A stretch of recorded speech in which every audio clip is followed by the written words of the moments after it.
Srimad Bhagavatam ki jai, Srila Prabhupada ki jai, Gaur Premanandi.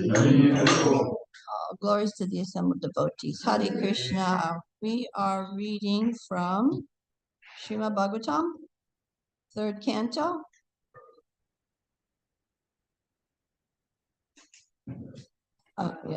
Anyway, we'll get there. Om Namo Bhagavate Vasudevaya. Om Namo Bhagavate Vasudevaya.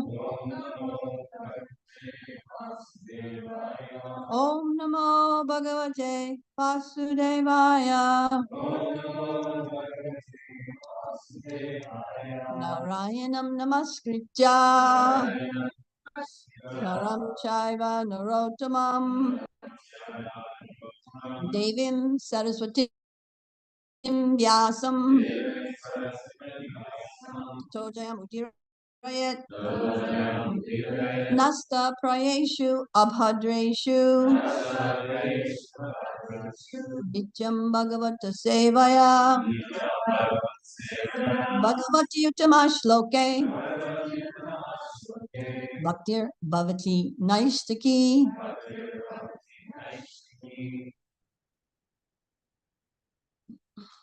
Before reciting the Srimad Bhagavatam, which is our very means of conquest, one should offer respectful obeisances unto the personality of Godhead Narayan, unto Narayan Rishi, the supermost human being, unto Mother Saraswati, the goddess of learning, unto Srila Vyasadeva, the author, and Srila Prabhupada, the translator and commentator. By regular attendance in classes on the Bhagavatam and by rendering service unto the pure devotees, all that is troublesome to the heart is almost completely destroyed, and loving service unto the personality of Godhead, who is praised with transcendental songs, is established as an irrevocable fact. So we are reading from the Srimad Bhagavatam, Canto 3, Chapter 9. We're going to do the first 13 verses, and we're going to concentrate on 11, I think it is, but we'll find it out when we get there. So third canto, second and third canto, talks about the process of creation, and it talks about it in two different ways, two different angles of vision, not two different ways, but there's details in this description that were not given in the second canto. So it's interesting how the process of creation is mentioned in so many places in the Bhagavatam, over and over again. Over and over and over and over and over again. And then we think, well, what's the goal of Srimad Bhagavatam? The goal of Srimad Bhagavatam is to bring us to understanding of Krishna and his, topmost abode, Goloka Vrindavan, and his personal pastimes and activities. Why don't we just go there? Well, we just don't go there because unless we understand Krishna's potencies, even if it's a theoretical understanding, even if we're trying to grasp the concept, we won't really be able to appreciate Krishna and his personal abode as well. And that's shown even in the case of Lord Brahma. He understood Krishna was the supreme personality of Godhead, yet by those Vrindavan pastimes, even he was bewildered and questioned, is he really God? Is that really the God that I worship? So anyway, so it's repeated over and over again. So although it's difficult to comprehend a lot of the aspects of it, not to today's aspects are much simpler and everything, but even though the process of creation is difficult to comprehend, it's really a basic foundational brick in our philosophical understanding of Krishna. Okay, that said, Om Agnati Mirandasya Jananjana Salakaya Chakshu Umilitam Jaina Tasmai Shri Gurave Namaha. I was born in the darkness of ignorance, and my spiritual master very kindly forced open my eyes with the torchlight of knowledge. Therefore, I am totally indebted to Srila Prabhupada eternally and beg for service life after life. Hare Krishna. So this chapter is called Brahma's Prayers for Creative Energy. So previously, there was a broad description of the process of creation and all that complicated stuff. And now Lord Brahma, just in his last chapter. He came to consciousness on top of that lotus flower, didn't quite know what to do.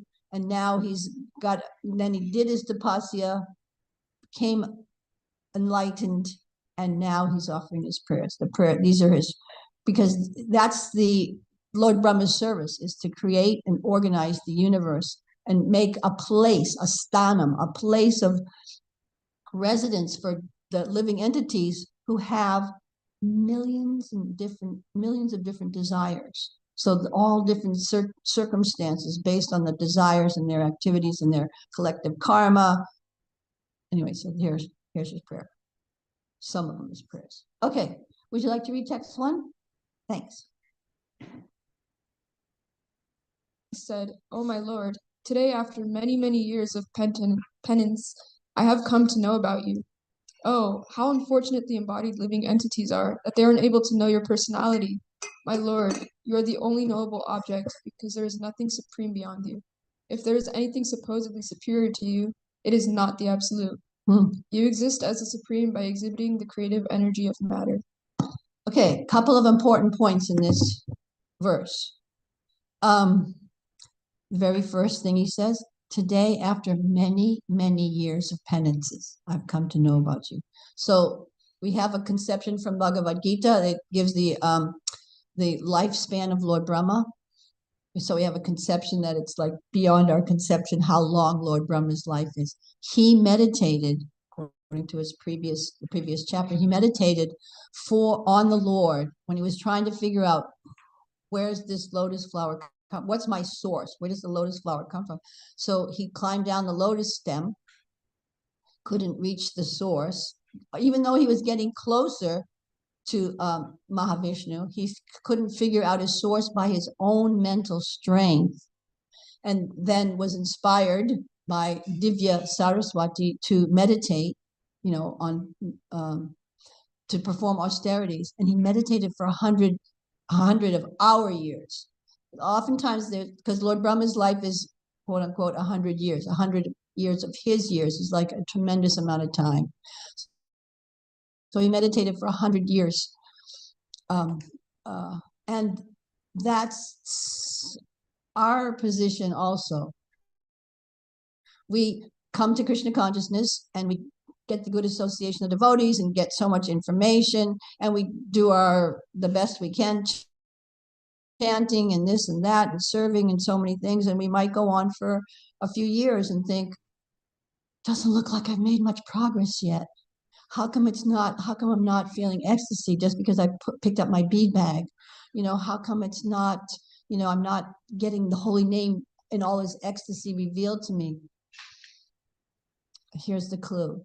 After many, many years of penance, I've come to know about you. So even the great souls have to do austerities and cleanse the heart and cleanse the mind and cleanse all those subtle misunderstandings that we have, the gross ones and the subtle ones. And we have to put in our time. In other words, we have to put in our time and not be impatient thinking, well, I've been here for 2 years already. I've been here for 3 years already. I've been here for 50 years already. Anyway, it takes a while. Another important point is where Brahma alludes, you are the only knowable object because there is nothing supreme beyond you. If there is anything supposedly superior to you, it is not the absolute truth. Can anyone think of a previous verse that might have encapsulated that very thought pattern from the second canto, perhaps? Maybe even in the 9th chapter of the second canto. Maybe even in those 4 seed verses of the Bhagavatam. Aha. It says there in the 4 seed verses of the Bhagavatam, it says that anything that appears to be superior to you or superior or the absolute truth that isn't in relation to you has no basis in reality at all. There's nothing superior to you. You are one without a second. Okay, let's go to the second verse. Someone on this side of the room would like to do the second verse? Thanks, Prabhu. The form which I see is eternally freed from material contamination and has advented to show mercy to the devotees as a manifestation of internal potency. This incarnation is the origin of many other incarnations, and I'm born from the lotus flower grown from your navel. Amazing, huh? So, anything strike you from that verse? Any phrases or concepts that strike you? Yes, dear. Krishna is a manifestation of the internal potency. Yes, thank you. How about why? Yes. Show mercy. Exactly. That's Krishna's, portfolio, you could say. That he has that loving desire and loving relationship with every single living entity. And that's his thing, to show them mercy and attract them to him and bring them to their right state of consciousness. Yeah. Okay, let's go to the third verse. O my Lord, I do not see a form superior to your present form of eternal bliss and knowledge. In your impersonal Brahman effulgence in the spiritual sky, there is no occasional change and no deterioration of internal potency. I surrender unto you because whereas I am proud of my material body and senses, your Lordship is the cause of the cosmic manifestation, and yet you are untouched by matter. Interesting comparison he's making there. See, I'm proud that I'm the creator of the universe and my body is so great and my intelligence is so great. I'm proud of my body and my senses. But you, and I'm in different places, Lord Brahma will compare that I'm just like encapsulated inside a small pot, and I'm making the creative arrangements inside that small pot-like universe. But you're the creator of the universe. And not only that universe, but millions and millions of universes and millions of forms. So how can I compare myself to you? But anyway, I'm still proud of myself, which is a false pride. Okay, number 4, please, someone. This present form, or any transcendental form expanded by the Supreme Personality of Godhead, Sri Krishna, is equally auspicious for all the universes. Since you have manifested this eternal personal form upon whom your devotees meditate, I therefore offer my respectful obeisances unto you. Those who are destined to be dispatched to the path of hell neglect your personal form because of speculating on material topics. Another very interesting verse. Therefore, I offer my respectful obeisances unto you. Those who are destined to be dispatched to the path of hell neglect your personal form because of speculating on material topics.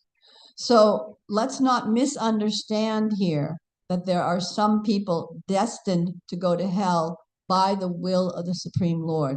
They're destined to go to hellish conditions because of their desire, and the Lord fulfills that desire. They might be thinking their desire might be to see everything as one and we're all equal and I am God and this and that. But because it is so incongruous or off topic or incorrect understanding by those activities, they're going to reap the results of those activities, and that's going to bring them down to a hellish state of consciousness, and therefore they're going to have to suffer. But it's not that there are some living entities that are favored by the Supreme Lord and they're given all benedictions, and some living entities are destined to suffer by the Lord by his whimsical desires. But the Lord, being neutral, he's letting the living entities choose what they want.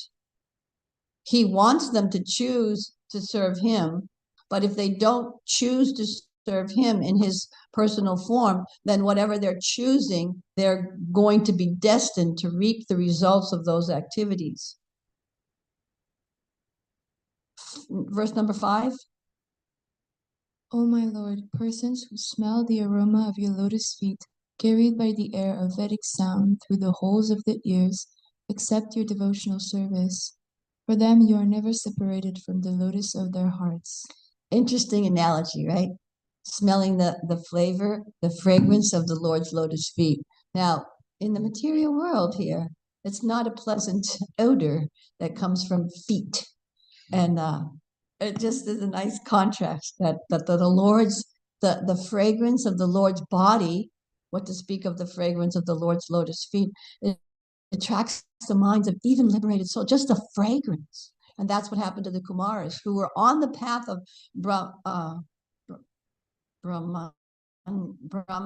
Brahmanda realization. They were seeing that the absolute truth is equal and this and that. But when they smelled the fragrance of the Lord's lotus feet mixed with the tulsi leaves, they experienced a change in both body and in mind and became devotees of the Lord. Just that fragrance is so enticing. Okay, let's go on to 6. Please. O my Lord, the people of the world are embarrassed by all material anxieties. They are always afraid. They always try to protect. They're always afraid. They always try to protect wealth, body, and friends. They are filled with lamentation and unlawful desires and paraphernalia, and they Avariciously, thank you, base their undertakings on the perishable conceptions of my and mine. As long as they do not take shelter of your safe lotus feet, they are full of such anxieties. there's a basic understanding, a basic concept that's explained for the of the living entities, the conditioned living entities. Originally, everyone is a happy servant of the Lord, but everyone has the opportunity to choose what they want to do. The free will is always there. When the living entity chooses or thinks, when the idea enters the living entity's mind, for some strange reason that they think, why should all that attention go to Krishna? Maybe I could get some pleasure on my own, doing my own thing. Then they're turning their back on the Lord and they see things in a different concept. As soon as one turns their back on the Lord, then they're thinking, I, me, and mine, as opposed to the servant who's turned towards the Lord thinking, how can I serve the Lord in the way he wants? Then you turn, your attitude turns and you think, what about me? I, me, and mine. Oh, this is mine. This is I. This is, and that concept immediately creates anxiety. Vaikuntha means no anxiety. Everyone's turned toward the Lord in service. Where we live, Kunta, the place of full of anxieties, is because we've turned away from that safe, protective, all blissful arrangement, and we're thinking, let me do it on my own, and therefore don't take anything from me and this and that, and it's full of anxiety. There's other things that would be described. Okay, number 7. O my Lord, persons who are bereft of all auspicious performance of chanting and hearing about your transcendental activities are certainly unfortunate and are also bereft of good sense. They engage in inauspicious activities, enjoying sense gratification for a very little while. So it's a question of perspective, isn't it?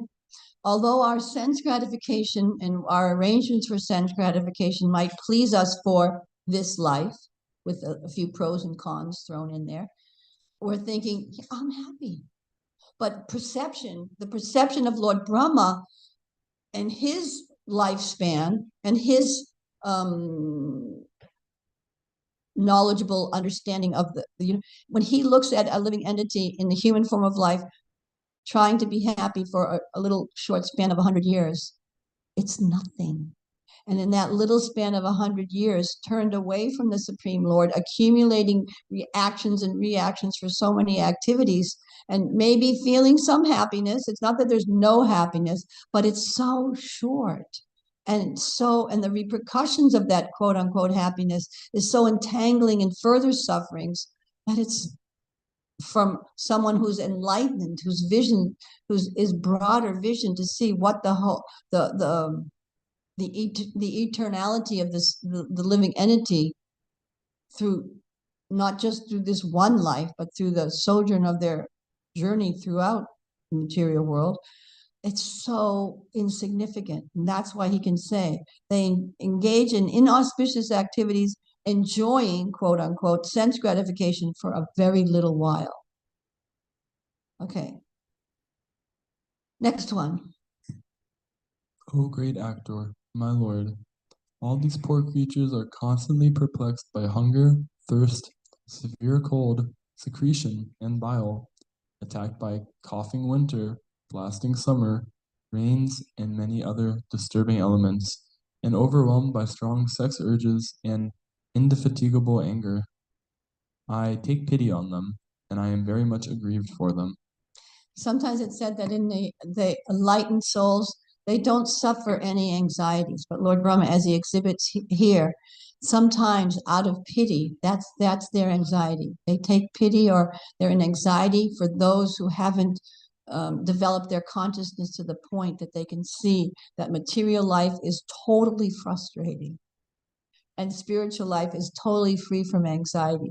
And because for whatever reason they've chosen the path of materialistic activities, they're not seeing this is the result: hunger, thirst, suffering cold, attacked by coughing winter, so many things, always in anxiety. Now is World War III going to start because this is doing that and he's going to do that, and then America's running out of money, and who's going to win the election, and Hari Rama. There's so much, so much there. And that's what we're dealing with. That's what we're dealing with here. But I take pity on them, and I'm very much aggrieved for them. But it's not just a pity, not just a pity party of I'm thinking myself superior, but he's also part of the process to try to wake the living entities up from that slumber. Okay, next one, please. O my Lord, the material miseries are without factual existence for the soul. Yet, as long as the conditioned soul sees the body as meant for sense enjoyment, he cannot get out of the entanglement of material miseries, being influenced by your external energy. Another important point, that even if one actually comes to an understanding to see that pious activities bring quote unquote good results, impious activities bring quote unquote bad results that'll have to suffer. Therefore, let me try to work my way out of this bad situation by doing quote good things. He says here, the living entity cannot get out of the entanglement of material miseries, being influenced by your external energy on our own, meaning on our own endeavor. By our own endeavor, one can't alleviate the miseries of material existence. We have to take shelter of the Supreme Lord, and the process of actually coming to real consciousness to eliminate those miseries. Number 10, please.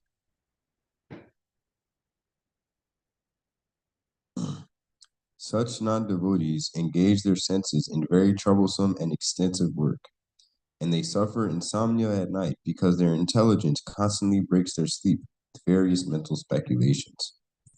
They are frustrated in all their various plans by supernatural power. Even great sages, if they are against your transcendental topics, must rotate in this material world. Just giving a hint that it's not easy to break through this cycle, but it's not hopeless. So our next verse is going to give us the hope. Can we read the next verse? We'll come back to it after we finish up to 13. This is our verse for today. O my Lord, your devotees can see you through the ears by the process of bona fide hearing, and thus their hearts become cleansed, and you take your seat there. You are so merciful to your devotees that you manifest yourself in a particular eternal form of transcendence in which they always think of you. Sometimes, thank you. Sometimes in the Bhagavatam, the miseries of the material world are expressed in such descriptive ways, and sometimes in a series of verses, it just seems like, oh, hopeless, right? But it's never hopeless. And also sometimes the acharyas in their songs, they express the hopelessness of trying to control the mind, or fix their mind on transcendence, and realizing how hopeless it is because the mind is always flickering so much. But in their expressions of hopelessness, they never leave us at that depressed state of hopelessness, but they're always aspiring for the highest hope. So here's this verse number 11 is bringing us to look up to the highest hope, that yes, all those previously described miseries, insomnia, indefatigable anger and hunger, and this and that endeavor, and so many things, and severe cold and drought and so many things that were described. But there's hope because just by hearing of the glories of the Lord, just by hearing, then that enables us to see through our ears, see through hearing, shastra chakshus, so that we can actually reconnect. So we'll do 12 next.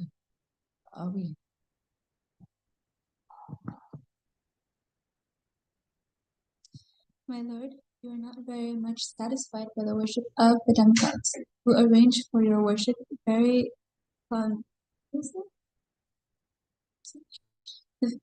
with various paraphernalia, but who are full of material hankerings. You are situated in everyone's heart as a super soul, just to show your causeless mercy. You are the eternal well-wisher, but you are unavailable for the non.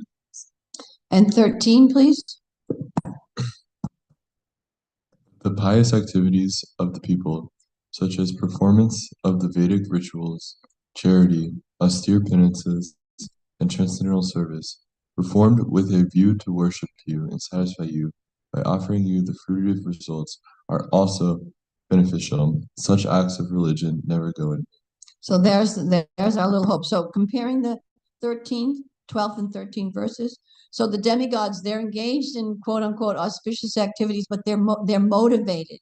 They're engaged in pious activities, motivated because if I do this amount of pious activities, then I'll be eligible to stay in the heavenly planets where the enjoyment lifespan is much longer, enjoyment is much higher, etc., etc.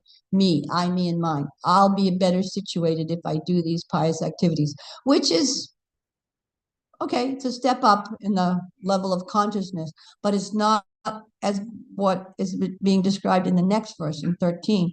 Pious activities that were performed with a view to worship you and satisfy you by offering you the fruits of the results. Those activities. In other words, Krishna's Lord Brahma is pointing out motivation. Motivation is a real key factor to things. People might be motivated by certain desires and do quote unquote pious activities or the right things or recommended activities. But if their motivation is for their personal aggrandizement or their personal position in the material world, then they stay within that within the pot-like universe. They might be elevated to the higher planetary systems and enjoy a long life, etc., and higher opulences, etc., but they're still within the cycle of the universe. They haven't broken out of the cycle of birth and death, and there's a good chance they'll be distracted in the process. So let's go to number 11. That's our verse for today. Now that, we have hope. This is a really nice verse. Okay, so we can chant it a couple of times here. From Bhakti Yoga Paribhavita Hrit Saroja Ase Shushuchek Titapato Nanunata Pumsam Yad Yad Diatad Urugaya Vibhavayanti Tat Tad Vapu Pranayase Sad Anugrahaya. There's a lot of little words in there, but give it a good try. Can you chant?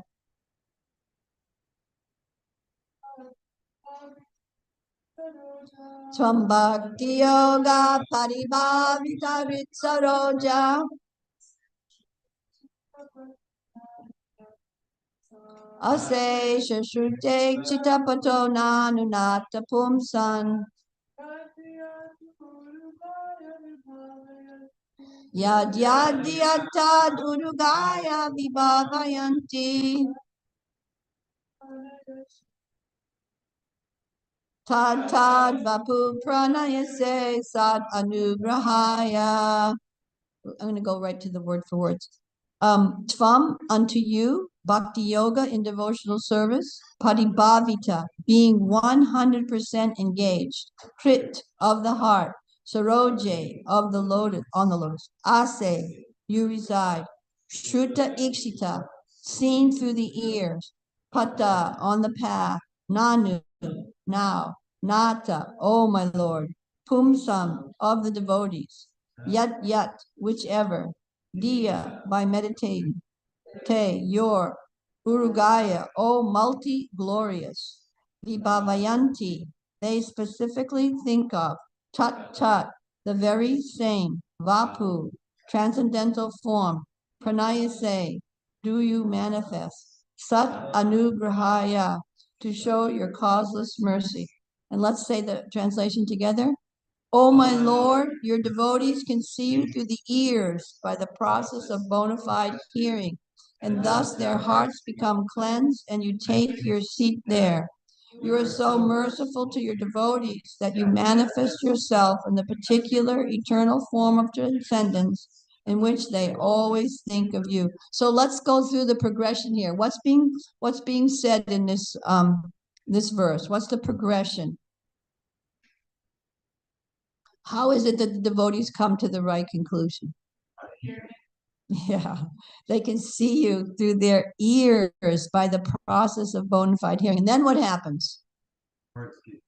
Yeah, so it's a question. The Lord is there in the heart, but because of the covering that we've put on by our Ainian mind conception, he's covered. He's not there. But we can learn to see him through hearing about him. And if someone is attracted to hearing about Lord Ram, or someone's attracted, he has what was the word for multi-glorious? That's right. Or Urugaya, yeah. I don't know if I got the right translation, but Urugaya. Oh yeah, good. That's multi-glorious. You're right. That he has multi-glorious, has multi-forms, he has lots of different activities. So we can hear about those different forms, those different activities. And by that hearing process, then we'll begin to see. And the point being, Lord Brahma's very sagacious point, you are so merciful to your devotees that you manifest yourself in the particular eternal form of transcendence in which they always think of you.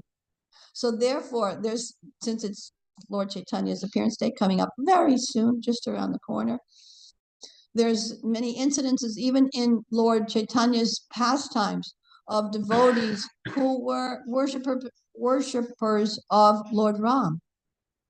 But Lord Chaitanya didn't condemn them and say, no, you have to think of me, or you have to think of Krishna as twofold. He said, no, you're so glorious.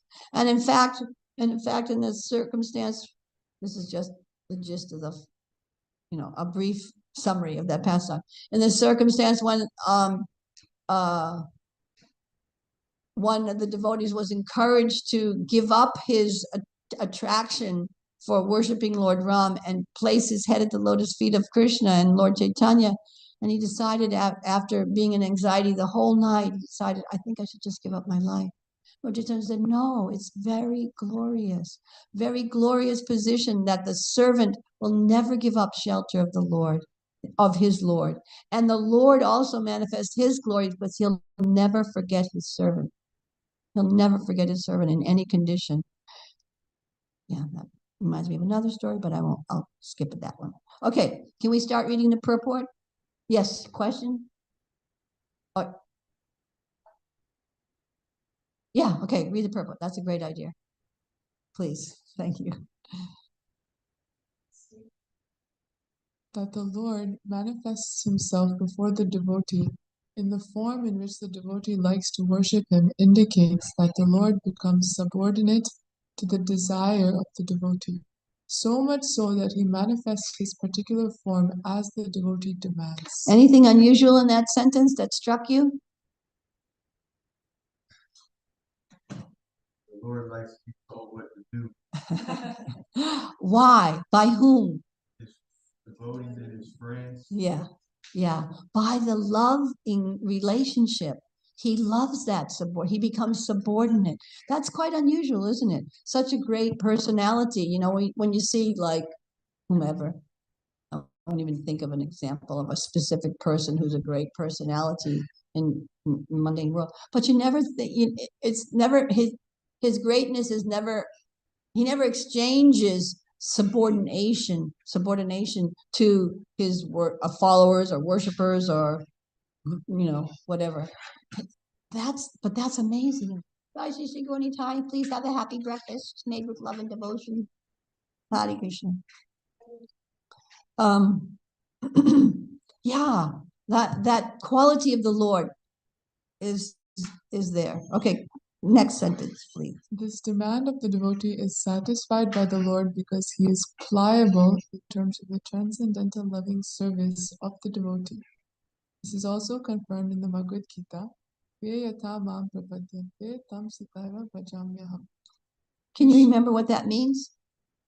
What the translation of 411? Even in the gist is okay. It doesn't have to be exactly. One surrenders, Krishna rewards accordingly. Yeah, by your surrender. By your surrender, Krishna rewards. Little bit of surrender, little bit of reward. Full surrender, he gives himself. So hearing that, we become inspired. Yes, I want to fully surrender to Krishna. It's our desire, right? And then we see how much reservation we accept the theory of it, which is good. We accept the premise, accepting the goal, full surrender, and yet we put forward so many of our conditions. But by continued hearing, those conditions become washed off. Continue on, please. We should note, however, that the Lord is never the order supplier. What does that mean? What is that concept being expressed there? The order supplier.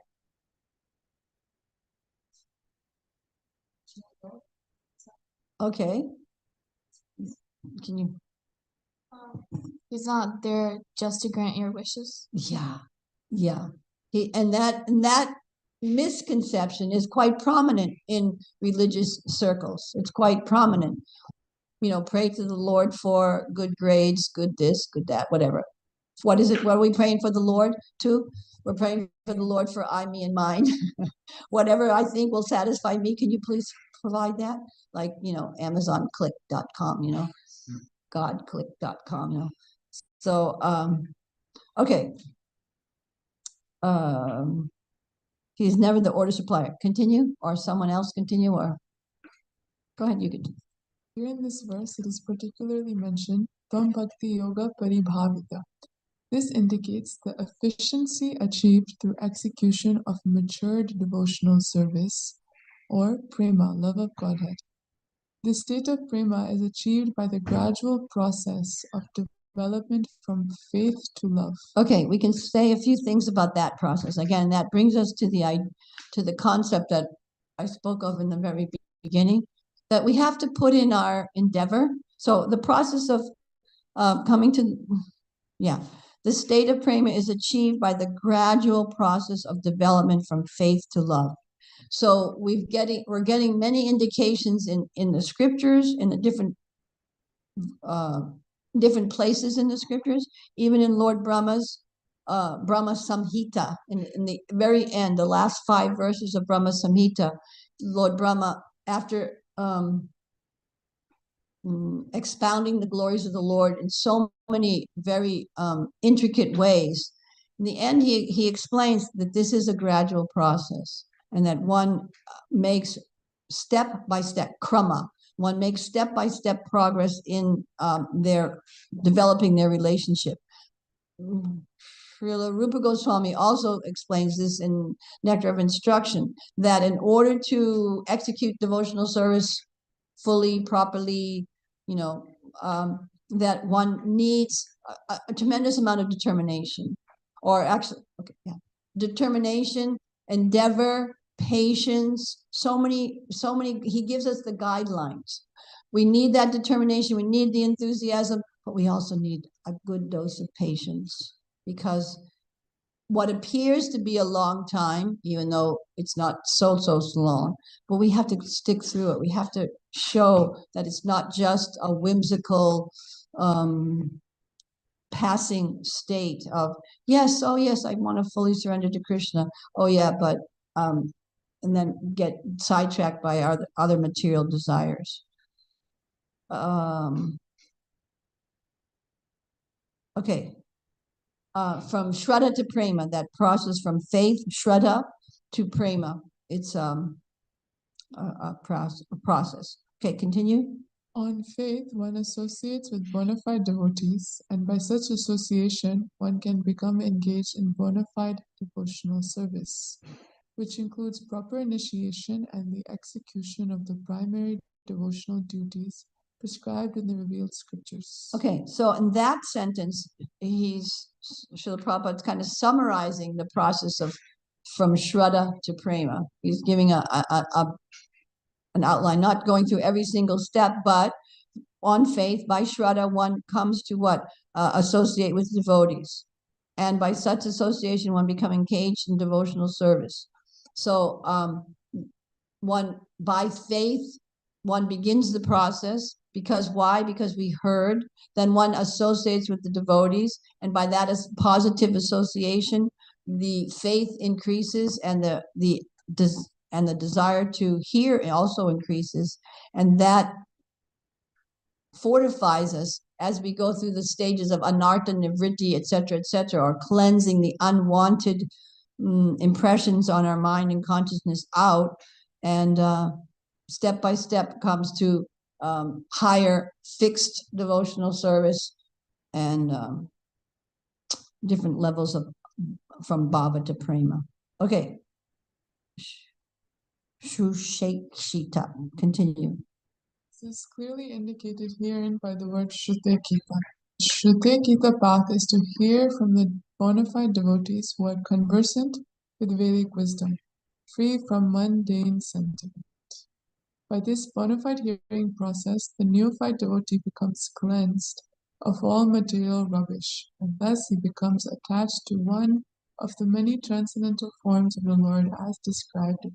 So that process of hearing, as you've already noticed in your association here at Krishna House and in your association with the devotees, it's quite a oft repeated phrase. We have to continue to hear about Krishna. We have to constantly hear about Krishna. And then the convert and the benefits of hearing have been described in multi places also. But then we can also understand the converse. By hearing, Srila Prabhupada says in the Bhagavatam that the ear holes are very small, but they have an unlimited capacity to hear. Even though the channel of the ear hole is very small and narrow, it has an unlimited capacity to hear. And what we hear and the quality of what we hear is so important. It's so important. That hearing and choosing the proper hearing is paramount to maintaining good consciousness. So when we experience the different waves of enthusiasm in devotional service, because they come in waves, sometimes they're riding high on a very enthusiastic approach to devotional service, and sometimes we're a little bit underneath the weather, affected more by the modes of passion and ignorance and not so enthusiastic. We need to self-examine. What's the difference this week between last week? Or, what's the difference? Oh, maybe I spent too much time scrolling. Maybe I did this. Maybe I was listening to too many, things on temporary activities, not transcendental, like makes a huge difference. And that's why you're here, because you've experienced that already, to some degree or other, you've experienced it already. And in the association of devotees, even though, yes, we're at different times forgetful of Krishna and the ultimate goal, when I'm forgetting, you remind me. So thank you very kindly for that. And when you're forgetting, I might poke you a little bit or remind you or bring you along to engage you in something that will lift you up. So that association is really important. And if we associate either physically or virtually or whatever, through whatever means these days, with that association, that material vibration that brings it to I, me, and mine, then that has a huge effect. So, and we carry it around with us all the time, that opportunity in our phone, the opportunity to hear from the bona fide source or hear from who knows what, who knows who. Okay, how about someone else continuing on with the purport, please? Great, thanks for the volunteering. This attachment of the devotee to a particular form of the Lord is due to natural inclination. Each and every living entity is originally attached to a particular type of transcendental service, because he is eternally the servitor of the Lord. Lord Chaitanya says that the living entity is eternally a servitor of the Supreme Personality of Godhead, Sri Krishna. Therefore, every living entity has a particular type of service relationship with the Lord eternally. Interesting, isn't it? There's so much variety. There's so much room for variety in the spiritual world because Krishna is unlimitedly variegated. He has unlimited forms. He has different relationships with everyone. Even in the 5 primary rasas, there's such a wide range of, neutrality to conjugal love. Who would ever, there's so much variety. So, and yet we're thinking, well, that person likes kirtan, and I'm not so much attracted to kirtan. I like this or whatever. I like deity worship. Well, there's room for all of that. And and that's another part of expanding our consciousness, that we expand our consciousness so that we can expand our relationships, so that we can expand our appreciation for the varieties of personalities and exhibitions of devotional service. And you just see some like in Alachua, there's different devotee. There's a devotee there that she's just so attracted to cooking. She's just so cooking cookies too. And so then there's always these varieties of cookies that she makes. It's just like she goes for it. That's her artistic expression. That's her devotional expression. So she makes, flour cookies. She makes chocolate cookies. She makes so many different varieties of things. And then there's someone else, they're great kirtaniers, and someone else just can remember every single thing that they ever read ever about devotional service and quote it perfectly and even tell you what the reference is. And there's so much variety. So one takeaway message is, if you have a particular attraction for something, if it's already there, it might not be your end attraction or your end expression of your attraction, but if you have a particular attraction for memorizing verses, go for it. If you have a particular attraction for learning bhajans, go, lean towards that, and that will solidify your relationship with Krishna. It will solidify your connection, and you'll find nice ways to make progress. You want to continue? I have a little bit more to go.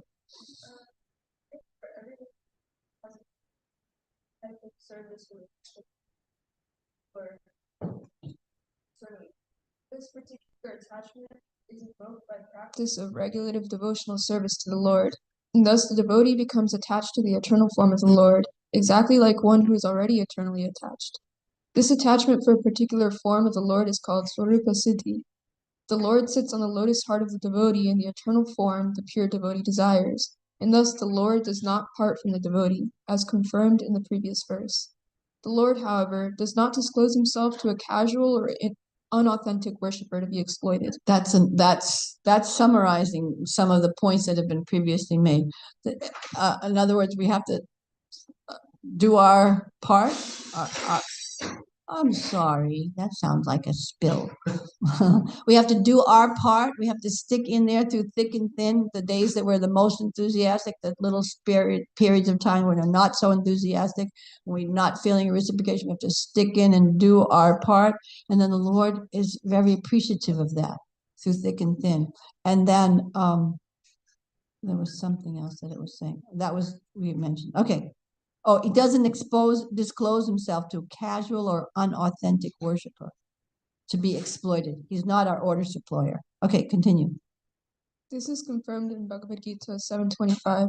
Aham prakashya sarvasya yogamaya samavrita. Rather, by yogamaya, the Lord remains concealed to the non-devotees or casual devotees who are serving their sense gratification.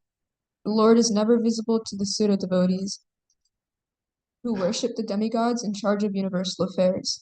The conclusion is that the Lord cannot become the order supplier of a pseudo-devotee, but he is always prepared to respond to the desires of a pure, unconditional devotee who is free from all tinges of material affection.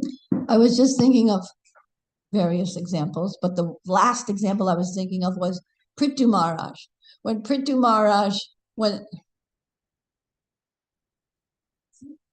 through his whole different pastimes, at the end of his pastimes, when the Lord came before him again and the Lord asked Prithu to ask for a benediction.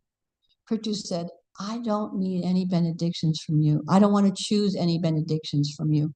Rather, you, as a loving father, just give me what you think I need. You know, he's not asking. So this is that in the previous sentence, when the Lord is never visible to the people who worship the demigods. They're worshiping the demigods. Their object of worship is misplaced by worshiping the demigods who are in charge of the different universal affairs, and they're worshiping them. Why? For that give and take relationship. You know, I'll perform this and do these austerities and this sacrifice if you give me this. And therefore, you know, that's a very business-like transaction. But Prabhupada concludes that last sentence again. The conclusion is that the Lord cannot become the order supplier of a pseudo devotee, but he is always prepared to respond to the desires of a pure, unconditional devotee who is free from all tinges of material infection.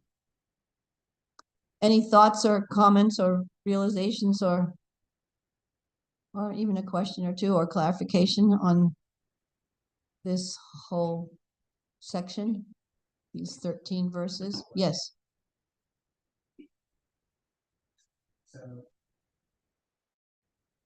What do you do if you're not a pure devotee?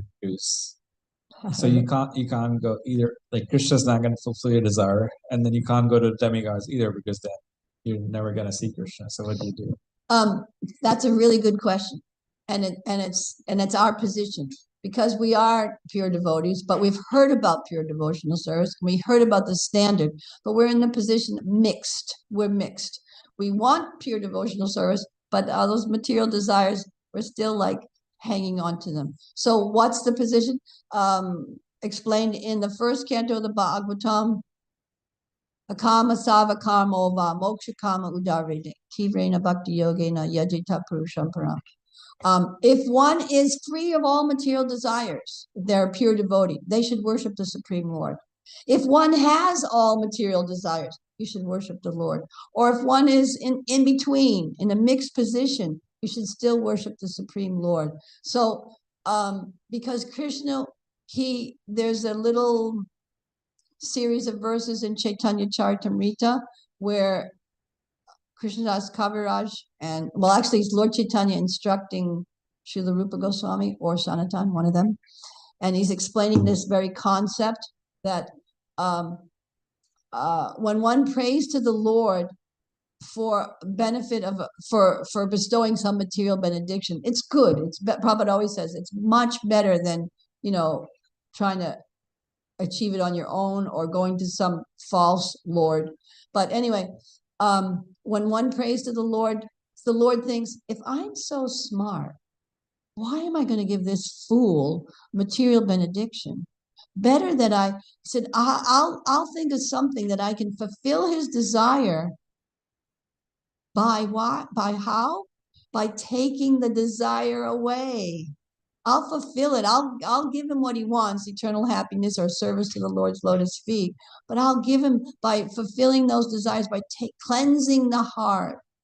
So when this is our position. We're in a mixed position. So we've had the opportunity to hear about the qualities of pure devotional service and the superiority of absolute surrender to the Lord, and yet we're not there. So that's at least it's an honest assessment. A lot of times there's another type of delusionary action in Krishna consciousness when someone thinks they're way further advanced than they actually are. But we won't talk about that right now. But in a reality check, I'm mixed, I'm material, but please let this desire, or however, please let me become closer to you because of this situation. I'm suffering in this situation and I really need some relief or whatever, but please help me come closer to you. If we try to put a phrase or two like that, or like Prithu Maharaj, just give me what you think is the best for me. Here's what I really think I need right now, relief from this stressful situation, whatever, but just give me what I really need to make progress, further progress in devotional service. Let me not be totally distracted from the ultimate goal in life. And that's why the whole Varnashram system is there. The Varnashram system acknowledges that there's varieties of desires. And that's why the Vedas acknowledge that there are a variety of positions of the living entity. Not everybody's on the same page of pure devotional service only. But there's processes to follow so that one can live peacefully in this material situation and continually make progress towards the ultimate goal. So we don't want to pray for things that will distract us from that ultimate goal.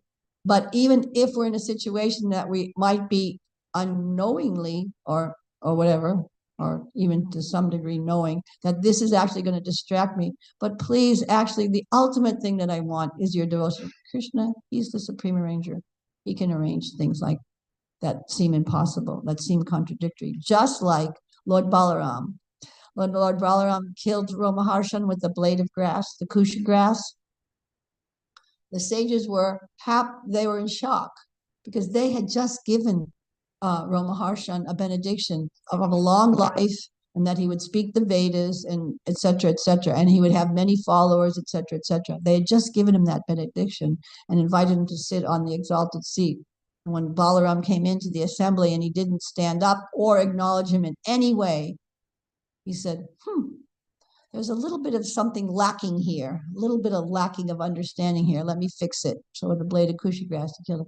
So then the sages acknowledged the superiority of the position of Lord Balaram, and at the same time complained,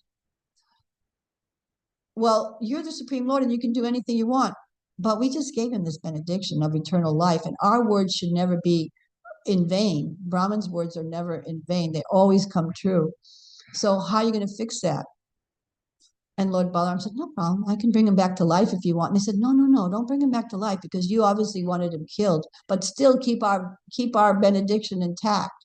Now, if we were in that situation, it might feel like a conundrum. Like, how do I do that? Keep the benediction intact and not bring him back to life.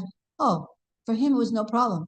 So he said, okay, we'll just put his son on the asana.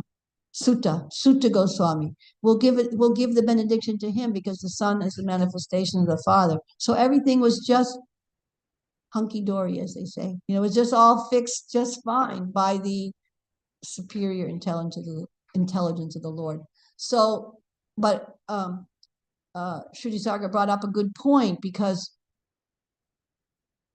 we're talking about the highest standard, and that's the thing. We always talk about the highest standard of pure devotional service, and then we see where we're at in comparison to that highest standard. And the distance might seem discouraging. It might seem impossible to traverse in one life. And yes, it is impossible to traverse in one life by our endeavor. But we're all familiar with it's not just our endeavor. It's Krishna's mercy and our endeavor. Same with Mother Yasoda. Krishna's mercy and our endeavor. And when Krishna bestows his mercy, and he will bestow his mercy, and he is bestowing his mercy. He is bestowing his mercy on us all the time. Is this door going to open when they're ready, or should I stop? Okay, I'll just finish that one point. Okay, I was just wondering if, okay.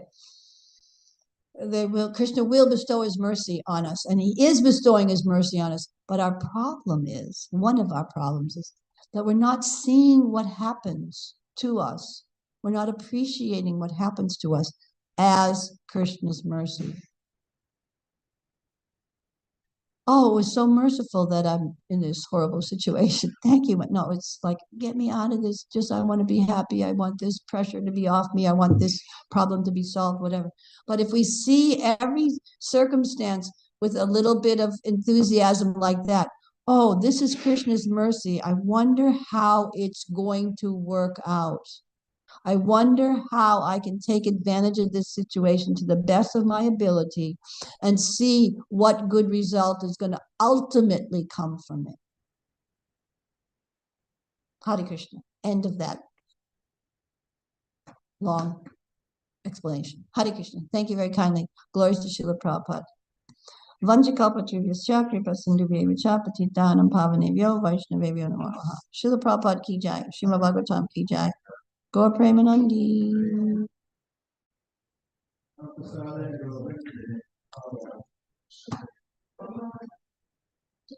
Vishwakshena.